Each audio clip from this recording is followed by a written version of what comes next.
आणि यानंतर वळूयात बातम्यांच्या अर्धशतकाकडे। सरकारच्या करवाढी विरोधात एचआर हॉटेल संघटनांकडून आज बंद पुकारला गेला। उत्पादन शुल्कात 60% वाढीला हॉटेल संघटनांचा विरोध आहे। विदेशी मद्यावर 10% वॅट आणि परवाना शुल्कात 15% वाढीसह संघटनांना त्याचा विरोध आहे। एचआर हॉटेल संघटनांचा बंदमुळे आज राज्यभर ड्राय डे आहे। राज्यातले 20,000 बार परमिट रूम आज बंद आहेत। महाराष्ट्रात 1.5 लाख कोटींची हॉटेल आणि तत्सम उद्योगाची उलाढाल आहे। वसईतील हॉटेल व्यावसायिकांचा शासनाच्या करवाढी विरोधात निषेध व्यक्त करण्यात येतोय। वसई विरार हॉटेल असोसिएशनने देखील आंदोलनात सक्रिय सहभाग नोंदवला। ठाण्यात बार आणि रेस्टॉरंट बंदची हाक देण्यात आली। सरकारच्या करवाढीच्या आंदोलनात आंदोलन झालं। करवाढ करतच असाल तर आम्ही परवाने सरकार जमा करू असं आंदोलनाने इशारा दिला। पालघरमध्ये राज्य सरकारच्या मद्य धोरणाविरोधात बार मालक आणि हॉटेल चालक आक्रमक झाले। आज बंद पाळत पालघर शहरातही आंदोलन करण्यात आलं। सांगलीत परमिट रूम चालकांचं व्यवसाय बंद आंदोलन सुरू आहे। व्यवसायातील वाढीव कर रद्द करण्यासह विविध मागण्यांसाठी त्यांनी मोर्चा काढला। नागपुरात परमिट रूम आणि बार असोसिएशनचं आंदोलन झालं। उत्पादन शुल्कात 60% वाढीला परमिट रूम असोसिएशनचा विरोध होता। शेकडो कर्मचाऱ्यांनी आंदोलनात सहभाग घेतला। राज्य सरकारने वाढवलेल्या टॅक्स वाढीविरोधात रेस्टॉरंट आणि बार असोसिएशनचा चंद्रपुरात निषेध मोर्चा निघाला। जिल्ह्यातील 750हून अधिक बार आणि परमिट रूम आज बंद राहणार। वाशीमध्ये जिल्हा बार लिकर्स असोसिएशनचं एक दिवसीय आंदोलन पुकारण्यात आलं। बिअर बार परमिट रूमवर शासनानं वाढवलेला कर, वाढीव 150% एक्साईज ड्युटी कमी करणं यासह इतर मागण्यांनी आंदोलन त्यांनी करण्यात आलं। राज्य सरकारनं वाढवलेल्या वॅट विरोधात रेस्टॉरंट आणि बार असोसिएशनचा भंडाऱ्यात निषेध मोर्चा। जिल्ह्यातील 450 पेक्षा अधिक व्यापारी राज्यव्यापी आंदोलनात सहभागी झाले। आरएसएसच्या बैठकीत बामसेफ आणि समाजी ब्रिगेड यांना संपवण्याचा कट रचण्यात आला। समाजी ब्रिगेडचे प्रदेशाध्यक्ष प्रवीण गायकवाड यांनी आरएसएसवर गंभीर आरोप केला। पुरोगामी विचारांच्या नेत्यांना संपवायचं काम 2014 पासून सुरू झाल्याचाही त्यांनी आरोप केला। गायकवाड हल्ल्या प्रकरणावर सखोल चौकशीचं मुख्यमंत्र्यांनी निवेदन करावं, वडेट्टीवार यांनी मागणी केली। तर गायकवाडांवरील हल्ला करणाऱ्या आरोपीवर योग्य ती कारवाई केली जाईल, मुख्यमंत्र्यांनी उत्तर दिलं। प्रवीण गायकवाड यांच्यावरील हल्ल्याचा रोहित पवारांनी निषेध केला। काळा शर्ट परिधान करून हाती पोस्टर घेत रोहित पवार विधानभवनात दाखल झाले। समाजी ब्रिगेडच्या प्रवीण गायकवाड यांच्या हल्ल्याचं प्रकरण, आरोपींवर प्रतिबंधात्मक कारवाई केली जाणार। आरोपींविरोधात दाखल गुन्हा जामीनपत्र असल्यानं कोणालाही अटक नाही, अक्कलकोटचे उपविभागीय पोलीस अधिकारी विलास यामावार यांनी ही माहिती दिली।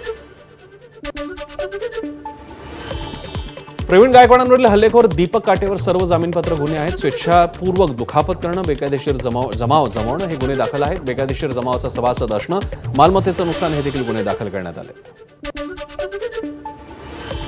समाजी ब्रिगेडचे प्रदेशाध्यक्ष प्रवीण गायकवाडांवर शाईफेक केल्याप्रकरणी मराठा समाजाची बैठक घेण्यात आली। मराठा समाजाच्या वतीनं सोलापूर ग्रामीण पोलीस अधीक्षकांना निवेदन देण्यात आलं। धाराशिवमध्ये पुरोगामी संघटना आक्रमक झाल्या। प्रवीण गायकवाडांवर झालेल्या हल्ल्याचा निषेध करण्यात आला। हल्लेखोरांवर कठोर कारवाई करण्याची मागणी यावेळी करण्यात आली।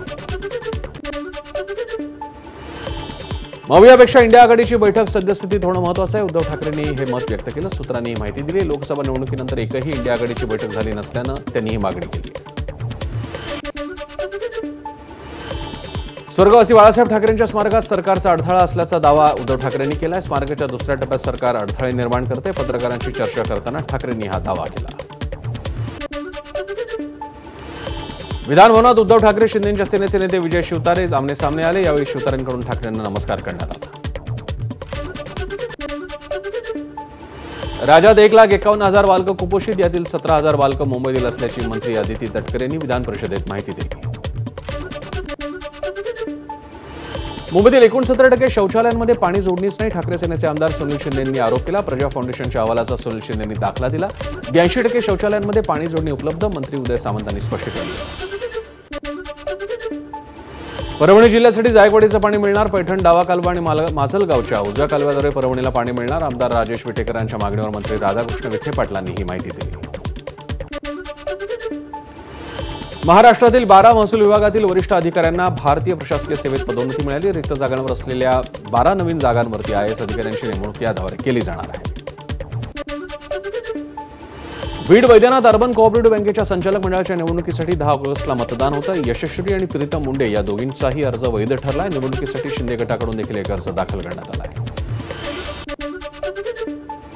अजित पवारांनी हिंजवडीचा दौरा केल्यानंतर जिल्हा प्रशासन ऍक्टिव्ह मोडमध्ये आहे. जिल्हाधिकाऱ्यांनी पिंपरी चिंचवड पालिका आयुक्तांची बैठक घेतली. हिंजवडी जाणाऱ्या रस्त्यांची रुंदी वाढवण्यासंदर्भात सूचना देण्यात आल्या. नांदेडमध्ये पदाधिकारी निवडीवरून अजित पवारांच्या राष्ट्रवादीमध्ये उघड बेबनाव दिसला. दक्षिण जिल्हाध्यक्ष निवडीबाबत दोघांनी सहमताने निर्णय घ्यायचं ठरलं होतं, पण सहमती न घेता निर्णय घेतल्यानं भास्करराव खतगावकरांची चिखलीकरांबाबत नाराजी दिसून आली. अजित पवार आणि धनंजय मुंडेंच्या वाढदिवसानिमित्त परळीत कार्यकर्त्यांकडून बॅनरबाजी झाली आणि बॅनरवर वाल्मिक कराडचाही फोटो दिसल्याने चर्चा वाढली. मंत्री भरत गोगावलेंना रायगडमध्ये मोठा धक्का बसला. शिंदेच्या शिवसेनेचे राज्य प्रवक्ते राजीव साबळे 2 ऑगस्टला अजित पवारांच्या राष्ट्रवादीत प्रवेश करणार आहेत. पालकमंत्री नसल्यानं रायगडचा विकास ठप्प आहे. शिंदेच्या शिवसेनेचे आमदार महेंद्र थोरवेंनी हे वक्तव्य केले. अधिवेशन संपल्यावर पालकमंत्रीपदाबाबत निर्णय होणं अपेक्षित. थोरवेंनी व्यक्त केलं आपली अपेक्षा. जगद्गुरू शंकराचार्य अविमुक्तेश्वरानंद यांनी गिरवले मराठीचे धडे. शंकराचार्य यांनी मराठी शिकण्यास सुरुवात केली आहे. दररोज अर्धा तास शंकराचार्य मराठी शिकतात. अकोल्यातील महाराष्ट्र जीवन प्राधिकरण विभागाच्या कार्यालयात ठाकरे गटाचे आमदार नितीन देशमुखांचा ठिय्या. मूर्तिजापूरच्या जीवन प्राधिकरण कार्यालयातील कंत्राटी कॉम्प्युटर ऑपरेटर महिलेला शरीर सुखाची मागणी करणाऱ्या अधिकाऱ्यांना बडतर्फ करावं, देशमुखांची मागणी. मूर्तिजापूरमधील महिलेकडे शरीर सुखाची मागणी केल्याचं प्रकरण. या प्रकरणाच्या लक्षवेधीसाठी मागणी केली होती, मात्र लक्षवेधी मांडून न देण्यासाठी विधानसभा अध्यक्ष मॅनेज झालेत. ठाकरे सेनेचे आमदार नितीन देशमुखांनी हा गंभीर आरोप केला. कृषी केंद्र चालकांकडून होणारी शेतकऱ्यांची लूट थांबवा. कंपनीविरुद्ध पोलिसात गुन्हा दाखल करा. शेतकऱ्यांसाठी नाना पटोले आक्रमक. भंडारा जिल्हाधिकारी कार्यालयात पटोलेंनी घेतली कृषी अधिकाऱ्यांची बैठक. मालेगावात किरीट सोमय्या यांच्या पुतळ्याला जोडेमारो आंदोलन. बांगलादेशी रोहिंग्या आणि जन्मदाखला घोटाळा प्रकरणात निर्दोष मुस्लिमांच्या सुटकेसाठी हे आंदोलन करण्यात आलं. पुण्याच्या सावित्रीबाई फुले पुणे विद्यापीठात इंजिनिअरिंगच्या विद्यार्थ्यांचं सुरू असलेलं आंदोलन 2 दिवसांसाठी स्थगित करण्यात आलंय. निकाल आल्यानंतर बऱ्याच दिवस निकालात घोळ दिसून आला, तेव्हा पुन्हा परीक्षा घ्या यासाठी विद्यार्थ्यांचं आंदोलन सुरू होतं. बच्चू कडूंच्या सातबारा कोरा यात्रेचा आजचा 8वा दिवस. समारोपीय पदयात्रेत हजारो शेतकऱ्यांनी गर्दी केली.